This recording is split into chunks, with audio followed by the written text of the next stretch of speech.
Welcome to commercial concepts. आज मैं आपको फॉरेन ट्रेड पॉलिसी का इंट्रोडक्शन एंड मीनिंग बताऊंगा। तो टॉपिक है हमारा current scenario of foreign trade policy of Indian economy.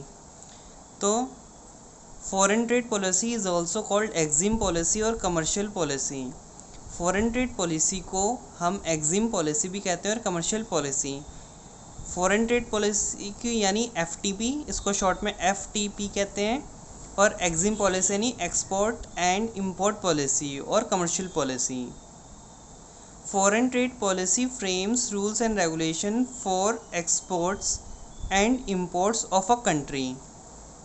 जो फॉरेन ट्रेड पॉलिसी होती है वो रूल्स एंड रेगुलेशन बनाती है एक्सपोर्ट्स एंड इंपोर्ट्स के लिए कंट्री की। ये जो नोट्स हैं मैं आपको फुल नोट्स बताऊंगा अभी लास्ट में। ये अभी शॉर्ट नोट्स बना रखे हैं मैंने, तो आप इसको अभी मैं समझा रहा हूँ आपको। बाकी आप जो फुल नोट्स हैं वीडियो के एंड में मैं डाल दूँगा, उसको आप रेफ़र कर सकते हैं। So foreign trade policy frame करता है rules and regulation for exports and imports of a country. ठीक है, जो FTP पॉलिसी होती है वो रूल्स एंड रेगुलेशन यानी नियम एंड कानून बनाता है किसी कंट्री के एक्सपोर्ट्स और इंपोर्ट्स के लिए। A developing country like India has to import capital goods, modern technology and other essential items।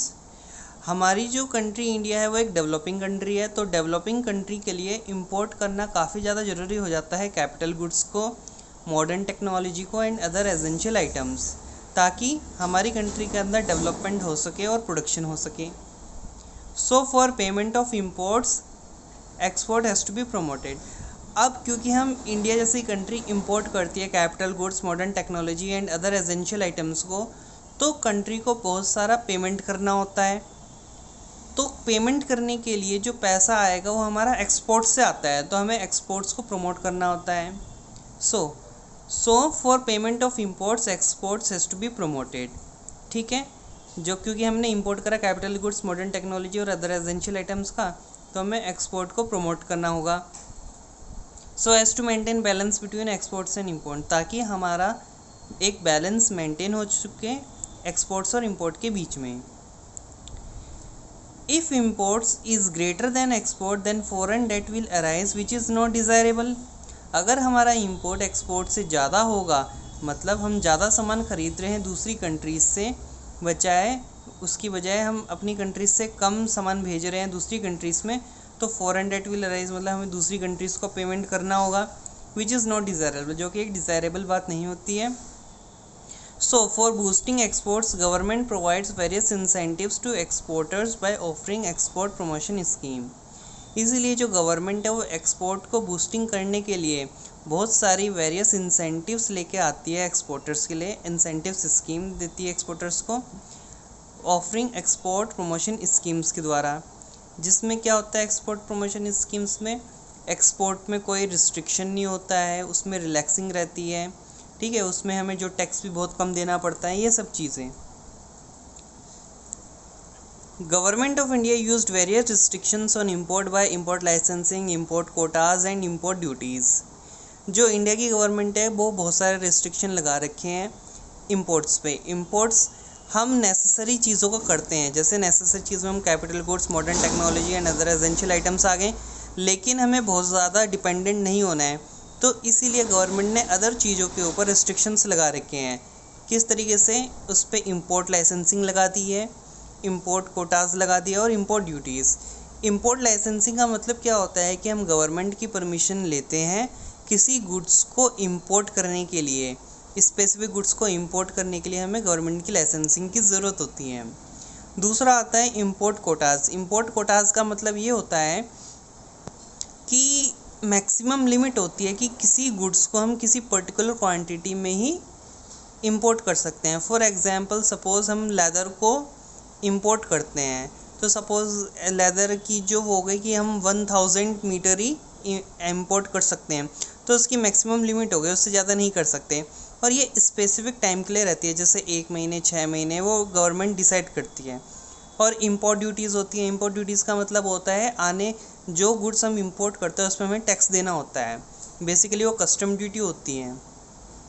आगे देखते हैं इंपोर्ट ड्यूटी। ठीक है, उस इंपोर्ट होने वाले गुड्स में इंपोर्ट ड्यूटी देनी होती है, जिसे हम कस्टम ड्यूटी भी कहते हैं। कस्टम ड्यूटी का मतलब क्या होता है? Tax on imported goods. जिस गुड्स को हम इंपोर्ट करते हैं उसमें हमें एक टैक्स देना होता है जिसे इम्पोर्ट ड्यूटी कहते हैं, और कस्टम ड्यूटी या कस्टम टैक्स भी हम कहते हैं। इम्पोर्ट ड्यूटी लगाने से क्या होगा? Increase in prices of imported goods.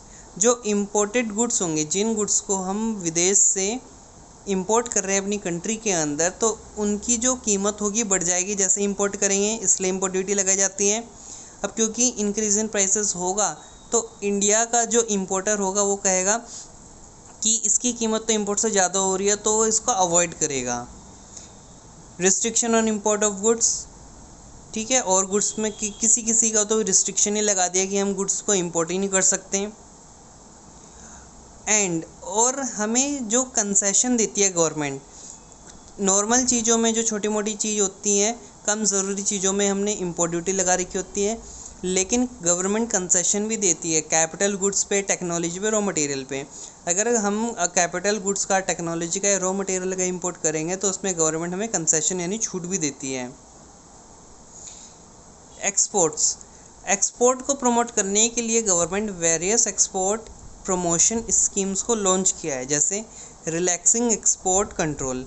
Export control को रिलैक्स कर दिया है, मींस उसमें जो है लिबरलाइज कर दिया, एक तरीके से छूट दे रखी है कि एक्सपोर्ट पे कुछ ज़्यादा कंट्रोल नहीं होता है, बहुत कम फॉर्मेलिटीज़ होते हैं। एक्सपोर्ट ड्यूटीज़, एक्सपोर्ट किए जाने वाले गुड्स से बहुत कम टैक्स लगा रखा होता है।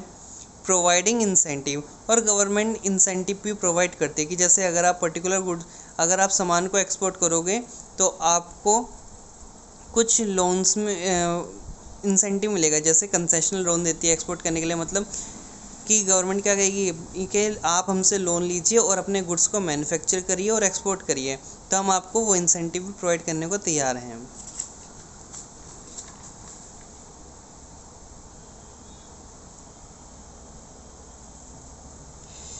In 1952-53, India adopted liberal export-import policy. 1945 में इंडिपेंडेंस के बाद जो इंडियन गवर्नमेंट थी, उन्होंने 52-53 में एक लिबरल एक्सपोर्ट इंपोर्ट पॉलिसी को फॉलो करा। लिबरल का मतलब जिसमें ज़्यादा कोई रिस्ट्रिक्शंस वगैरह नहीं थे, but realized liberal imports will not help in planned economic development. लेकिन गवर्नमेंट को कुछ फिर पता चला कि अगर हम इंपोर्ट को लिबरलाइज कर देंगे तो इससे हमारा प्लान्ड इकोनॉमिक डेवलपमेंट नहीं होगा, हमारी जो अर्थव्यवस्था है भारत की वो डेवलप नहीं होगी अच्छी तरीके से। सो फिर बाद में जो गवर्नमेंट है उसने इंपोर्ट के ऊपर रिस्ट्रिक्शन लगा दिया। देन बाद में 1956-57 India adopted restricted import policy. इसलिए 1956-57 में गवर्नमेंट ऑफ इंडिया ने जो इंपोर्ट पॉलिसी है उसको रिस्ट्रिक्ट कर दिया। इन 1975-76 government liberalised import policy for export oriented units. लेकिन कुछ 10-15-20 सालों बाद 1975-76 में गवर्नमेंट ने लिबरलाइज कर दिया दोबारा से इंपोर्ट पॉलिसी को फॉर एक्सपोर्ट ओरिएंटेड यूनिट्स। किसके लिए? एक्सपोर्ट ओरिएंटेड यूनिट्स को। एक्सपोर्ट ओरिएंटेड यूनिट्स वो यूनिट्स होती हैं या वो मैन्युफैक्चरर्स होते हैं जो इंपोर्ट करते हैं दूसरी कंट्री से माल को, जैसे रॉ मटेरियल वगैरह को, और केवल अपने यहाँ वो करते हैं और केवल उसको मैन्युफैक्चर करते हैं इंडिया के अंदर और दोबारा एक्सपोर्ट कर देते हैं। Government liberalised import of raw material को लिबरलाइज कर दिया, कैपिटल गुड्स को, technology for exported oriented units etcetera. बाद में 1985 में गवर्नमेंट ने first time joint export import policy को अनाउंस करा। 1985 से पहले तक, यानी 1952 से लेकर 1985 से पहले यानी 84 तक जितनी भी हमारी पॉलिसीज़ होती थी एक्सपोर्ट इंपोर्ट की, वो अलग अलग यूज़ होती थी। मतलब एक्सपोर्ट पॉलिसी अलग से अनाउंस होगी और इंपोर्ट पॉलिसी अलग से अनाउंस होगी। लेकिन 1985 में गवर्नमेंट ने डिसाइड करा कि जितनी भी एक्सपोर्ट इंपोर्ट पॉलिसी होगी वो दोनों एक साथ जॉइंट होंगी। बाद में गवर्नमेंट ने एक OGL लिस्ट को भी अनाउंस करा। OGL लिस्ट जो होती है वो ओपन जनरल लाइसेंस लिस्ट होती है। इस लिस्ट के अंदर उन गुड्स की लिस्टिंग नेम होते हैं जिसको हम फ्रीली इंपोर्ट कर सकते हैं।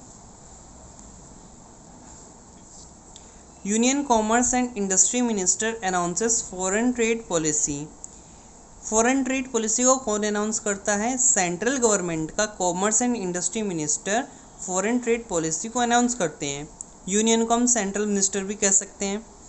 Foreign trade policy is always announce for 5 years. जो भी हमारी फॉरेन ट्रेड पॉलिसी यानी एक्सपोर्ट इंपोर्ट पॉलिसी होती है वो 5 साल के लिए अनाउंस की जाती है। उसमें 5 साल का हमारा प्लान होता है कि 5 साल के अंदर हमारी एक्सपोर्ट और इम्पोर्ट की जो ड्यूटीज़ होंगी, जो रिलैक्सेशंस होगा, जो स्कीम्स होगी, जो इंसेंटिव होगी, केवल 5 साल के लिए होगी। 2009 एंड 14 में यूपीए गवर्नमेंट, जो कि आप कह सकते हैं कांग्रेस गवर्नमेंट के union commerce and industry minister Anand Sharma ने एग्जिम पॉलिसी यानी एफटीपी पॉलिसीज़ को अनाउंस करा था, और हम कमर्शियल पॉलिसी कह सकते हैं। फिर 2015 और 2020 में नरेंद्र मोदी की गवर्नमेंट आएगी, जिसे हम एनडीए भी गवर्नमेंट कहते हैं। तो उनके union commerce and industry minister Shrimati Nirmala Sitharaman ने एग्जिम पॉलिसी और कमर्शियल पॉलिसी और एफटीपी पॉलिसी को अनाउंस करा था। अब जो हमारी नेक्स्ट पॉलिसी आएगी वो 2021 से 2026 के लिए आएगी। तो ये 2020 चल रहा है, तो जो अब हमारी जो नेक्स्ट 5 ईयर प्लान की जो पॉलिसी होगी वो नेक्स्ट ईयर 2021 में आएगी, 2021 से 2026 तक के लिए। ये इसके लॉन्ग नोट्स है जो आप देख सकते हैं, जिसके मैंने शॉर्ट नोट को प्रिपेयर करा था, उसको आप इससे कॉपी कर सकते हैं, इसको रीड कर सकते हैं। वैसे सिंपल भाषा में मैंने आपको नोट्स बता दिया है, वही चीज़ इसमें लिखा हुआ है। तो introduction and meaning of foreign trade policy EXIM policy का करीबन 3 पेजेस का है ये, तो आप लिख सकते हैं इसे 3 पेजेस। तो ये पेज नंबर 1 हो गया, इसको आप रीड कर सकते हैं। इसका आप स्क्रीनशॉट ले लीजिए सभी पेजेस का। ये फर्स्ट पेज है, दिस इज सेकंड पेज,